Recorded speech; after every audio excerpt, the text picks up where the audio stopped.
जिस तरह से हमने प्रीवियस लेक्चर में डिस्कस किया कि वाटर की ट्रांसपोर्टेशन के लिए प्लांट्स में जाइलम वेसल्स प्रेजेंट होती हैं, जिनके थ्रू प्लांट्स अपनी रूट्स के थ्रू वाटर को एब्जॉर्ब करके प्लांट के अपर एरियाज में इन जाइलम वेसल्स के थ्रू वाटर को ट्रांसपोर्ट करते हैं।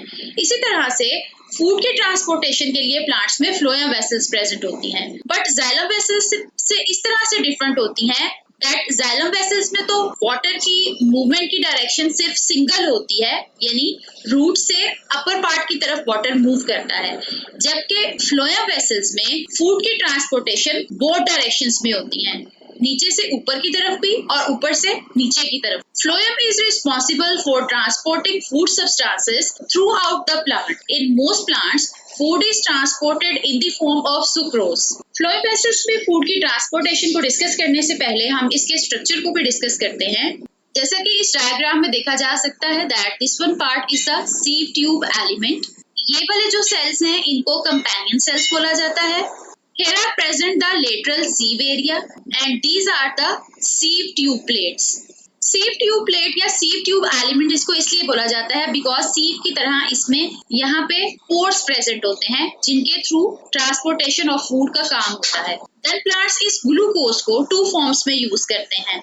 The glucose formed during the photosynthesis in the mesophyll cells is used in number 1 respiration and number 2 converted into sucrose.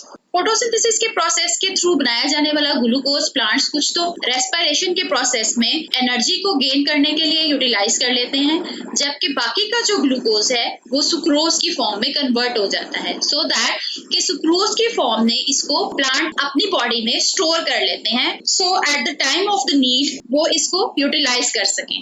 As in this diagram, the conversion of glucose into sucrose can be seen. So plants extra glucose को इस sucrose की form में अपनी body में store कर लेते हैं।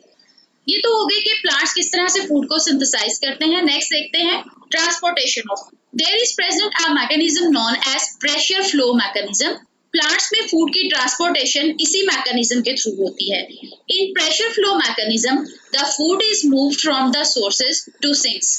Pressure flow mechanism के अकॉर्डिंग फूड की ट्रांसपोर्टेशन के लिए यहाँ पे दो इंपॉर्टेंट टर्म्स यूज की जाती हैं। One is the source, another is the sink. Source here means के प्लांट्स की बॉडी में ऐसी प्लेस जहाँ पे फूड को सिंथेसाइज किया जाता है। फॉर एग्जांपल प्लांट्स के लीव्स में या उनके ग्रीन स्टेम्स में जो फोटोसिंथेसिस के प्रोसेस के थ्रू फूड को तैयार किया जाता है उसे सोर्स बोलते हैं, जबकि प्लांट्स के वो पोर्शन जहाँ पर प्लांट्स ग्लूकोज को सुक्रोज की फॉर्म में स्टोर कर लेते हैं उसे सिंक बोला जाता है। लाइक प्लांट्स की रूट्स में, ट्यूबर्स की फॉर्म में। Sources it includes the exporting organs like a mature leaf and a storage organ. Storage organ stores food and export the stored materials.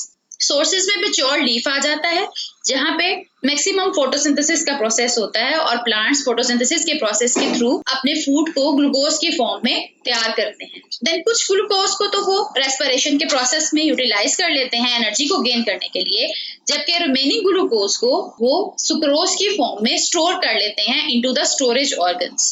Sinks. It includes the areas of active metabolism or storage. For examples, roots, tubers, developing fruits and leaves and growing regions. Sink plants के ऐसे area को बोलते हैं जहां metabolic activities take place करती हैं और food को स्टोर किया जाता है। जैसा कि यहाँ स्टोरेज ऑर्गन्स को देखा जा सकता है like tubers, rhizomes, runners, com and bulb etcetera. इसके अलावा डेवलपिंग फ्रूट्स और ऐसे प्लांट्स के रीजन्स जो कि ग्रोइंग रीजन्स होते हैं या जहाँ पे प्लांट्स के डिफरेंट पार्ट्स की ग्रोथ हो रही होती है वो भी सिंक्स में इंक्लूड करते हैं। नेक्स्ट यहाँ पे जो हम एग्जांपल कोट करेंगे that is root of beet. Root of beet is a sink in the first growing season but becomes source in the next growing season. First growing season में root of beet जो है वो as a sink act करती है because इसमें food stored form में present होती है। बट नेक्स्ट सीजन में जब इसका ग्रोइंग सीजन आता है या इसे न्यू शूट्स डेवलप होना होती हैं उस टाइम पे ये एज ए सोर्स एक्ट करता है, means it start utilizing its food for the growth of new shoots. Next हम इसको डिटेल के साथ डिस्कस करते हैं कि किस तरह से सोर्स और सिंक के थ्रू फूड की ट्रांसपोर्टेशन होती है। Here food sugar is moved by the active transport into the sieve tubes of the phloem. Due to the increase in solute concentration, water enters in the sieve tubes from xylem vessels via the osmosis. This results in the high pressure that drives the solution towards the sink. आइए इस process को detail में इस diagram के through understand करते हैं। इस diagram में आपको यहाँ ये जो लीफ नजर आ रहा है ये as a source cell act करता है, बिकॉज लीफ ही वो जगह है जहाँ पे फोटोसिंथेसिस के प्रोसेस के थ्रू प्लांट्स अपना फूड सिंथेसाइज करते हैं, मींस ग्लूकोज को प्रिपेयर करते हैं। तो ग्लूकोज यहाँ रेस्पिरेशन के प्रोसेस में ही यूटिलाइज हो जाता है, जबकि रिमेनिंग ग्लूकोज सुक्रोज में कन्वर्ट हो जाता है और कन्वर्ट होने के बाद फ्लोएम वेसल्स के सीव ट्यूब सेल्स में भेज दिया जाता है, जिसकी वजह से इन सीव ट्यूब सेल्स में कंसंट्रेशन ऑफ सोल्यूट इंक्रीज कर जाती है।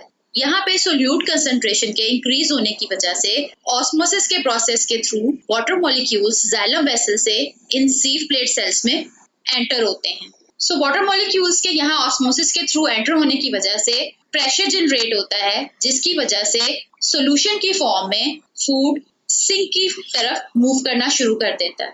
इस डायग्राम में सिंक जो है यहाँ पे ये रूट सेल्स हैं प्लांट के। Now what happens at the sink? Here food is unloaded by the active transport.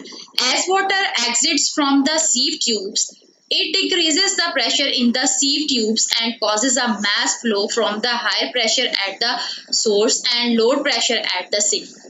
What happens at the sink? Again इस डायग्राम के थ्रू अंडरस्टैंड करते हैं। यहाँ सिंक यानी रूट सेल्स में एक्टिव ट्रांसपोर्ट के प्रोसेस के थ्रू फूड को अनलोड किया जाता है। देन वाटर के यहाँ एग्जिट होकर वापस जाइलम वेसल में चले जाने से सीव प्लेट सेल्स में प्रेशर डिक्रीज कर जाता है। So it results in a mass flow from source towards the sink because of high pressure in the source and low pressure in the sink. So that's why this is called the pressure flow mechanism, because pressure gradient के generate होने की वजह से या pressure difference की वजह से mess की फॉर्म में फूड सोर्स से सिंक की तरफ फ्लो करती है। Hope so you have clear understanding that how there occurs the transportation of food in the phloem vessels of the plants. तो मिलते हैं नेक्स्ट लेक्चर में नेक्स्ट टॉपिक के साथ, जिसमें हम स्टार्ट करेंगे ट्रांसपोर्टेशन इन ह्यूमंस। जाने से पहले अगर आप हमारे चैनल पर नए हैं और अब तक चैनल को सब्सक्राइब नहीं किया है तो सब्सक्राइब बटन को क्लिक करना और बेल आइकन को प्रेस करना मत भूलिएगा, ताकि आपको हमारे आने वाले नए लेक्चर्स के बारे में अलर्ट्स मिलते रहें। Thank you.